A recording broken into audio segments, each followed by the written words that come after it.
వేలకు వేల ఎకరాలు దోచుకునేలా చేస్తున్నారు. కానీ ఆపర్చునిటీ జోన్స్ తీసుకొచ్చి ఏ వేలకు వేల ఎకరాలని ఇంతమంది యువతీ యువకులకు ఉపాధి అవకాశాలు కల్పించి యువ పారిశ్రామికవేత్తలు తీర్చిదిద్దేలా కంకణం కట్టుకుంటాం. అది మన పల్నాడు ప్రాంతం నుంచే మేము ప్రారంభిస్తాం మొదటి ఆపర్చునిటీ జోన్ అని చెప్పి తెలియజేసుకుంటూ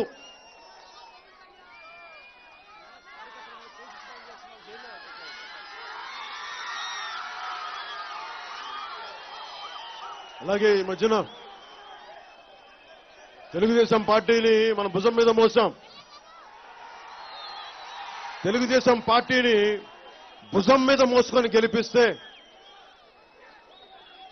మీరు ఒకసారి 2014 సభలో నేను మాట్లాడింది చూస్తే ఈ రాష్ట్రానికి అనుభవం ఉన్న వ్యక్తి ముఖ్యమంత్రి కావాలని కోరుకుంటే, అనుభవం ఉన్న పార్టీ కావాలని కోరుకుంటే, మన బలం మీద గెలిచిన పార్టీ, మన బలం మీద ప్రభుత్వాన్ని నడుపుతున్న పార్టీ, మాకు ఏం అవసరం, పవన్ కళ్యాణ్కి ఏం అవసరం వచ్చి మిమ్మల్ని భుజాల మీద ఎత్తికెళ్లాల్సిన పరిస్థితి దేనికి? అందరికీ న్యాయం చేస్తారని. ఆ రోజున మీ జెండాలు మోసింది ఎవరు?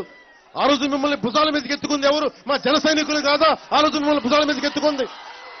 అలాంటి యువత మీద, అలాంటి జన సైనికుల మీద మీరు కేసులు పెట్టి సావు చచ్చిపోయేలా కొడతా ఉంటే అది మాకెంత ఆవేదన మిగులుస్తుంది. నేను నోరు తెరిచాను అంటే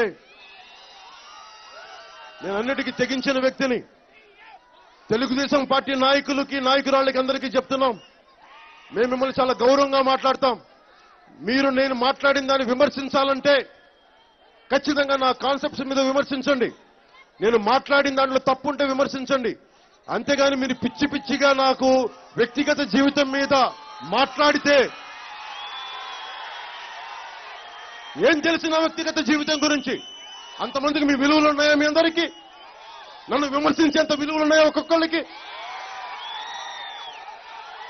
దానికి ప్రతిగా మా జన సైనికులు ఒక మాట ఎక్కువ అంటే తెలుగుదేశం పార్టీ నాయకులు దాన్ని, అధికారులు కానీ పోలీస్ అధికారులు కానీ దానిని గొడవను తగ్గించాల్సిందే పోయి మీరు అడ్డగోలుగా కొట్టి మా నాయకులందరి మీద కేసులు పెడితే ఇదేం ప్రజాస్వామ్యం అనుకుంటున్నారా లేదంటే దగాకోరు స్వామ్యం అనుకుంటున్నారా? మీరు ప్రభుత్వానికి కానీ తెలుగుదేశం నాయకులకు కానీ పల్నాడు నుంచి నేను ఒకటే మాట మాట్లాడుతున్నాం, ఈ కేసులకి గొడవలకి భయపడే వ్యక్తి పవన్ కళ్యాణ్ కాదు, గుర్తుపెట్టుకోండి. తెగించే వాళ్ళం. మీరు నియమంలో ఉంటే, మీరు నియంత్రణ పాటిస్తే మేము నియంత్రణ పాటిస్తాం. మీరు హద్దులు దాటితే దానికి మించి కూడా మేము హద్దులు దాటుతాం, మర్చిపోకండి. మొదటి తప్పు మేము చెయ్యం. మేము బాధ్యతగా మాట్లాడతాం. పవన్ కళ్యాణ్ ఈ రోజున వచ్చి ముఖ్యమంత్రి గారిని విమర్శించిన, సర్పంచ్గా పోటీ చేయని వ్యక్తి పంచాయతీరాజ్ శాఖ మంత్రిగా ఉండి మేము అన్నామంటే అందులో ఒక వాస్తవం ఉంది. ఒక వాస్తవాన్ని మాట్లాడుతుంటే మీరు దాంట్లో ఖండించండి. అంతేగాని కూర్చొని మీరు పిచ్చి పిచ్చిగా నోటికి ఇష్టం వచ్చినట్టు మాట్లాడితే ఆ రోజులు పోయి. ఇది 2009 కాదండి, 2019 మర్చిపోకండి. పొద్దున్నే చెప్పాను, రాజకీయాల్లో